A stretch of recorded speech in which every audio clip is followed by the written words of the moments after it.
Olá, queridos! Olha só quem voltou, não é mesmo?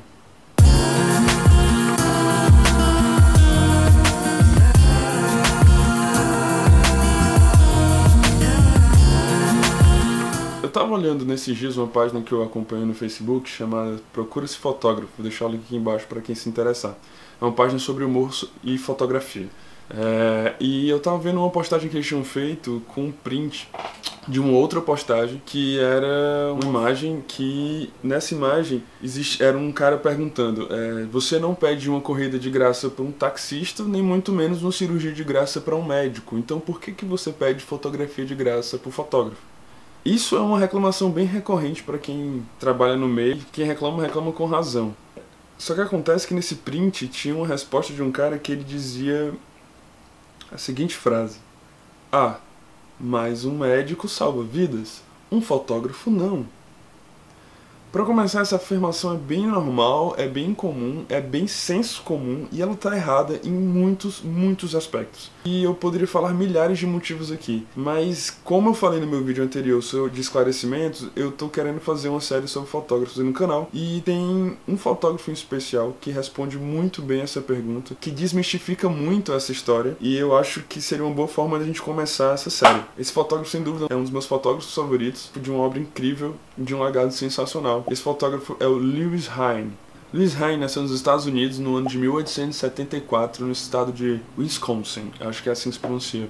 Ele se graduou em Sociologia pela Universidade de Chicago e durante a graduação ele comprou a primeira câmera fotográfica dele. E a partir disso ele começou a criar uma relação com a fotografia em que ele tentava, com as imagens que ele produzia, tentar entender as relações sociais que existiam em volta dele e também de denunciar a miséria, principalmente na cidade de Nova York, onde ele morou durante muito tempo. Então, em 1908, ele lança uma coletânea fotográfica. Nessa coleção, ele juntou várias imagens que ele fez de cortiços de fábricas nos Estados Unidos, em que ele mostrava e denunciava a vida precária que os imigrantes europeus estavam tendo nos Estados Unidos, sendo que essa situação era tão precária que era muito comum, para não dizer uma coisa completamente normal, que crianças trabalhassem em condições absurdas durante horas, tanto quanto os adultos, para ganhar misérias, assim. Porque naquela época as leis trabalhistas nos Estados Unidos eu acho que era basicamente inexistente, não existia nada que protegesse o trabalhador, nem a infância e a juventude. Segundo o próprio Hine, a imigração para os Estados Unidos não ofereceu para esses imigrantes uma qualidade de vida, um país receptivo,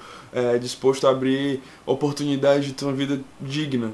Pelo contrário, para ele, a imigração para os Estados Unidos só deu a oportunidade dessas pessoas viverem em cortiços superpovoados, ganhando salários de miséria e nenhuma condição de vida digna. Essa indignação do Lewis Hine com essa condição que dos marginalizados é uma coisa que perpetua toda a obra dele do começo ao fim. No mesmo ano, Lewis Hine foi contratado como inspetor e fotógrafo do Comitê Nacional do Trabalho Infantil. A partir daí ele começou a não se importar simplesmente com as condições de trabalho, mas ele também começou a pensar e começou a ser uma questão nas fotografias do Lewis Hine, a questão de saúde pública e da discriminação que essas minorias sofriam nos grandes centros. Então ele ficou até 1924 trabalhando como fotógrafo investigativo, percorrendo os Estados Unidos inteiro e fotografando fábricas de todos os tipos, de todos os nichos, tentando mostrar a realidade dos trabalhadores dentro dessas fábricas. Mas foi em 1916 que o Congresso americano aprovou uma lei que reformulava toda a questão de direitos trabalhistas, direito da criança, que legislava realmente essas questões. E nessa ocasião, quando essa lei foi aprovada, o presidente do NCLC, que era o comitê que o Hine estava participando, disse que o trabalho que o Hine fez era maior do que qualquer outro trabalho, do que qualquer outro esforço de qualquer outra pessoa, para que esses problemas viessem a se tornar um problema público. Ele colocou o trabalho,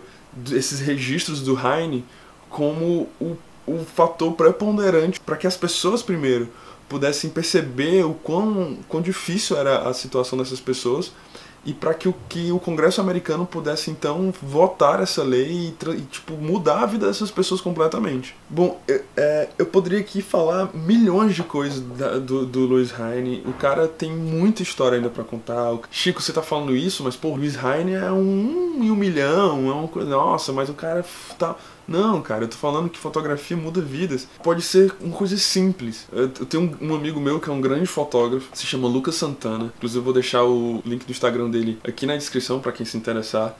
E eu tava conversando com ele sobre esse tipo de pensamento, que as pessoas dizem, fotografia é isso, é só apertar o botão, blá blá blá, fotografia não muda a vida das pessoas. E ele tava me contando que já teve casos de garotas em estado de depressão, muito mal e tudo, e ele conseguiu, com um simples ensaio, com simples fotos que ele fez daquela pessoa, conseguir melhorar a autoestima da pessoa, conseguir deixar a pessoa melhor, ajudar até para que o tratamento fizesse mais efeito para aquela pessoa. Isso, cara, mostra que fotografia sim salva vidas, fotografia sim muda a vida das pessoas, fotografia sim é muito importante, tanto quanto medicina, tanto quanto engenharia, tanto quanto direito.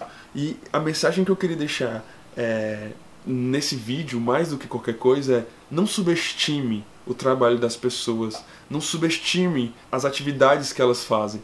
É isso que eu queria deixar hoje aqui. Eu queria dizer que eu estou muito feliz de estar gravando vídeos de novo. Se você curtiu esse vídeo, eu queria pedir que você desse o seu like. Se você acha que eu devo continuar com a série sobre fotógrafos, deixa um comentário aqui e se inscreve no canal. Valeu, falou!